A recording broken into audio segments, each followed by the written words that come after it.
Welcome to the Bionicle Inspiration Series. We're the instruction manual to your brand new Bionicle set. We're helping you get some ideas. Well, I guess instructions tell you how to build. We're not necessarily going to directly tell you how to build, but we're going to give you some ideas for what you can do for your future mocks. And I think we have one of my favorite themes to do, which is frames today. So we tend to spotlight mocks from across the Bionicle community to give you that inspiration.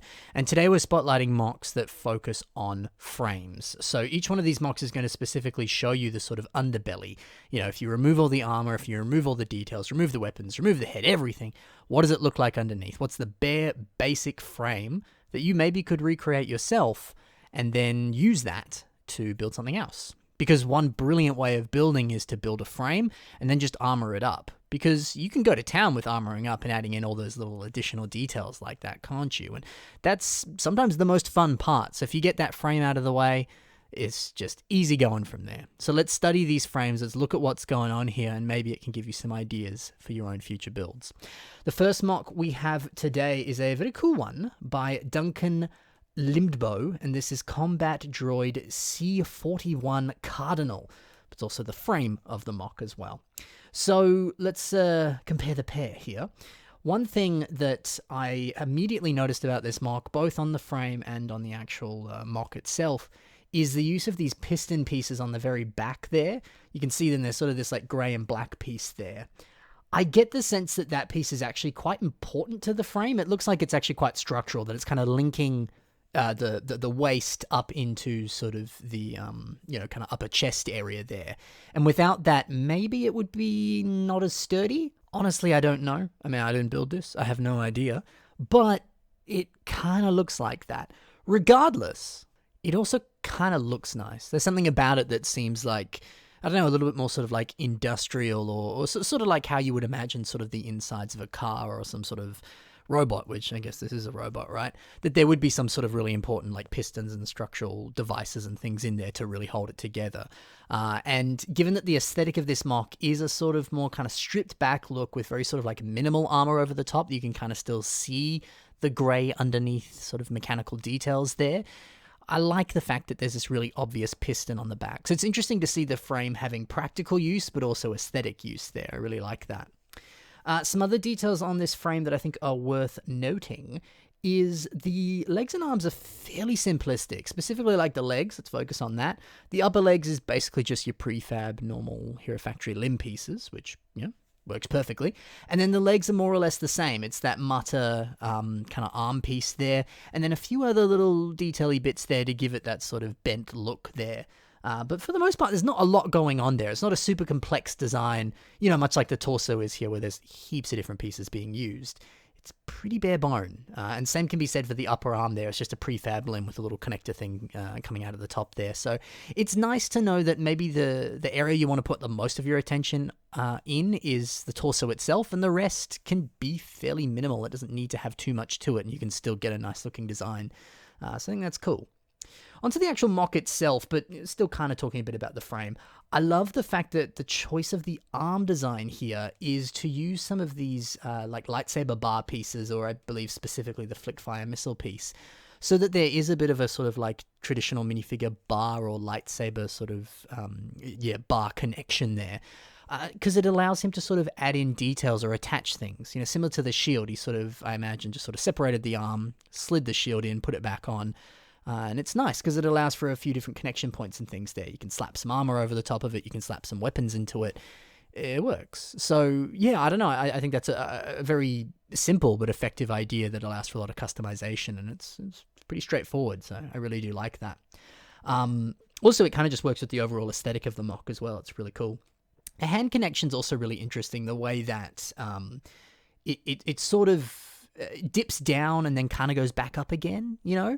The way that the coming out of those lightsaber rods that we just spoke about, there's those two clips and that sort of grey connector, and then it sort of wraps back up so that it's all in line in that sense.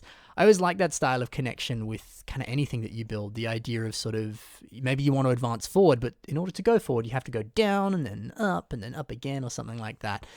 Maybe the connection isn't directly above it in that sense. You have to kind of go a few different ways to get where you want to go. So I don't know, I kind of like that. Makes sense, you know? It's cool.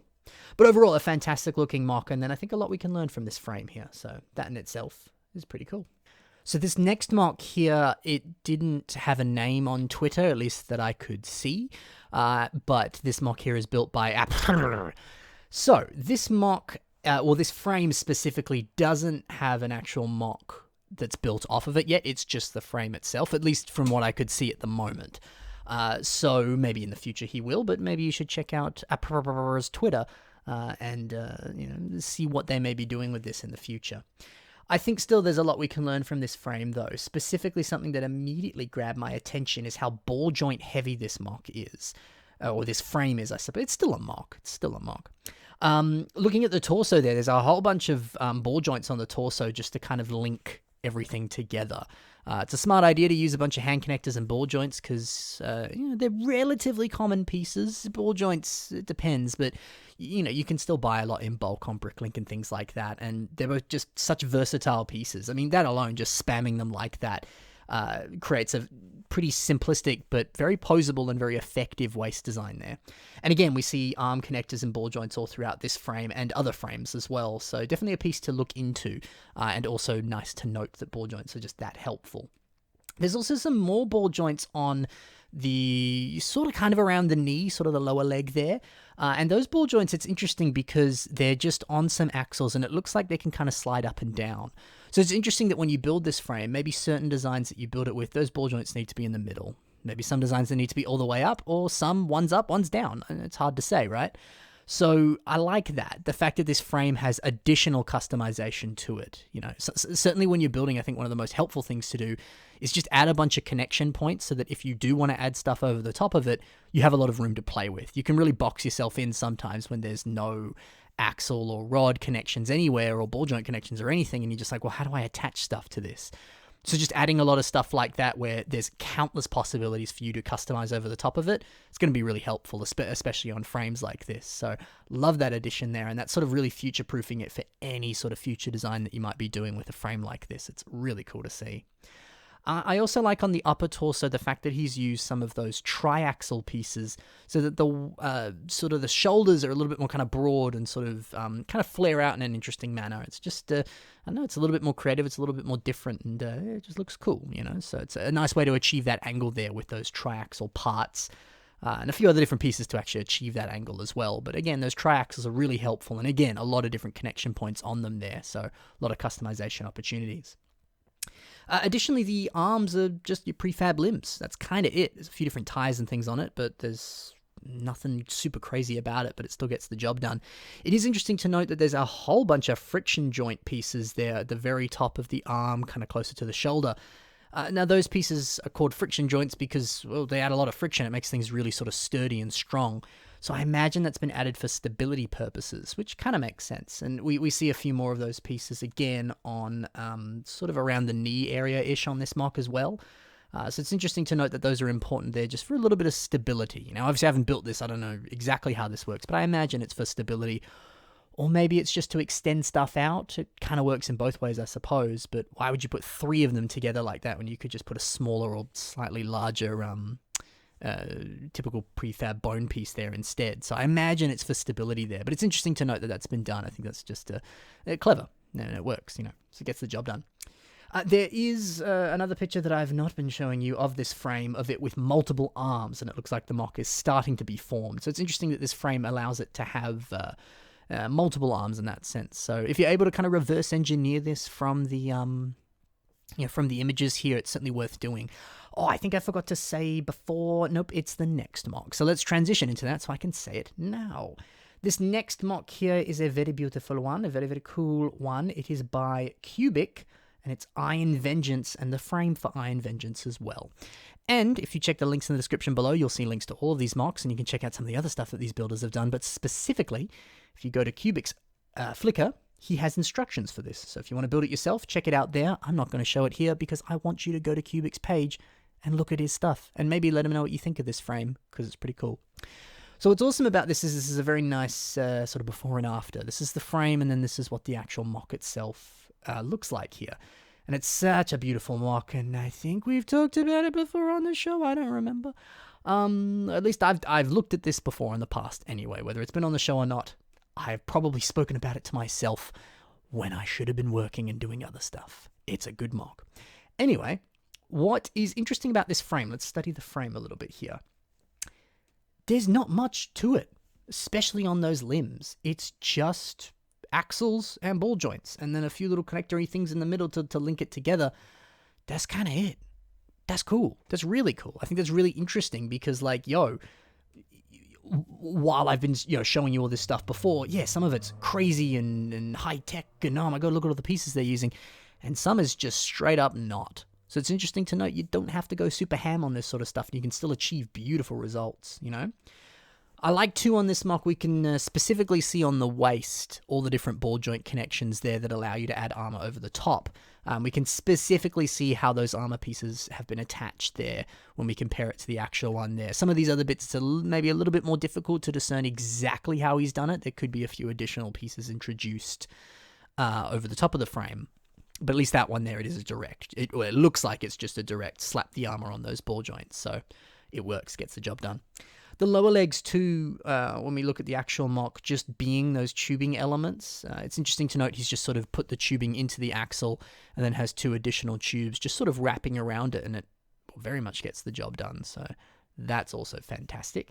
And this mock is cool. I love it. I love these wings, the fact that the wings really pop.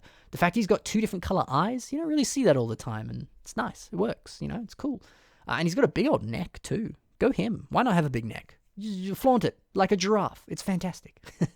So no, this is a beautiful little mock here. And I love the editing too, putting it in between that beautiful background there. I don't know, it just looks cool, dude. Looks really cool.